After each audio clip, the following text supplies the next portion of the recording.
Bilasipara public উচ্চতৰ মাধ্যমিক বিদ্যালয়ত অসম চৰকাৰ সাংস্কৃতিক পৰিক্ৰমা বিভাগৰ উদ্যোগত আৰু ধুবুৰী জিলা প্ৰশাসনৰ সহযোগত 10 নং বিলাসীপাৰা বিধানসভা সমষ্টিৰ ভিত্তিত 15 জুলাই 2025 তাৰিখৰ পৰা 29 জুলাই 2025 তাৰিখলৈকে ছাত্ৰ-ছাত্ৰীৰ গ্ৰীষ্মকালীন 15 দিনীয়া গোৱালপৰীয়া লোকগীতৰ কৰ্মশালা আজি সুকলমে সামৰণি পৰে। গোৱালপৰীয়া লোকগীতৰ কৰ্মশালাৰ সামৰণি দিনাত বিলাসীপাৰা পাব্লিক উচ্চতৰ মাধ্যমিক বিদ্যালয়ৰ অধ্যক্ষ নুৰুল আমিন আৰু বিদ্যালয়খনৰ পৰিচালনা সমিতিৰ সভাপতি জয়দীপ চক্ৰৱৰ্তীয়ে ছাত্ৰীসকলে যাতে ভৱিষ্যতত আগুৱাই যায় তাৰ বাবে বহুত মূল্যৱান ভাষণ আগবঢ়ায়। সমিতি ক্লাবৰ পৰা তথা কাজল দাসৰ আয়োজিত গোৱালপৰীয়া লোকগীতৰ 15 দিনীয়া কৰ্মশালাত আজি অন্তিমটো দিনত উপস্থিত হৈ বিলাসীপাৰা সমজিলা আয়ুক্ত কাৰ্যালয়ৰ কাৰ্যবাহী দণ্ডাধীশ নম্ৰতা বৰুৱাৰ লগতে শিক্ষক-শিক্ষয়িত্ৰী ছাত্ৰ-ছাত্ৰী সকলোৰে মাজত মানপত্ৰ বিতৰণ কৰা দেখিবলৈ পোৱা যায়। Ramzan Ali report, right news Assam.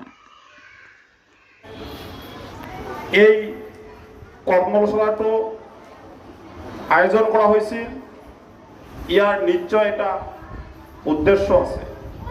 উদ্দেশ্যটো হ'ল যে আমাৰ গোৱালপৰীয়া যেটো সংগীত, সেই সংগীতটো আজি আগত যেনেকৈ চলিছিল, বৰ্তমান কিছু এই গোৱালপৰীয়া সংগীতৰ যেটো আলোড়ন কিছু লুপ্ত হৈ থকা যেন দেখা পোৱা গৈছে।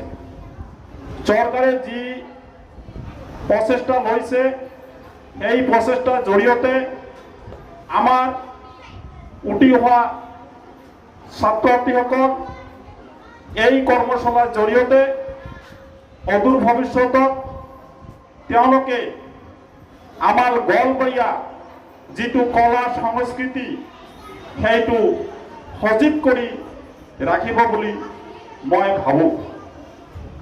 মই চমুকৈ ক'বলৈ আগবাঢ়িছোঁ যে ক'বলৈ গ'লে বহুত কথা আছে এই গোৱালপৰীয়া সংস্কৃতি। কথাখিনি হ'ল এই গোৱালপৰীয়া সংগীতে কৰ্মশালাৰ উদ্দেশ্য এটি পাৰফেকশন আনি দিয়া, কাৰণ তাক বিভিন্নভাবে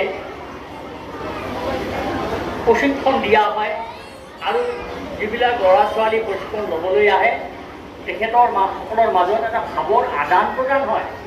এই আদান প্ৰদান হোৱাৰ লগতে যিকেইজন প্ৰশিক্ষক থাকে তেখেতসকলৰ মাজতো এই সম্পৰ্কে বিভিন্ন সময়ত আলোচনা হয়, তাৰ কোনটো দিশত দক্ষতা বেছি সেই হিচাপে কামখিনি আগুৱাই লৈ যোৱা হয়। আৰু কৰ্মশালাই যে মানুহ পাৰফেকশ্যন আনি দিয়ে তাৰ প্ৰত্যক্ষ প্ৰমাণ মই নিজে পাইছোঁ। মই যেতিয়া শিক্ষক আছিলোঁ ময়ো কৰ্মশালাত গৈছিলোঁ আৰু তাত দেখিছোঁ যে কৰ্মশালাই এজন মানুহ কেনেকৈ আগুৱাই লৈ যায়, কেনেকৈ পাৰফেকশ্যনৰ পথত লৈ যায়। যিবিলাক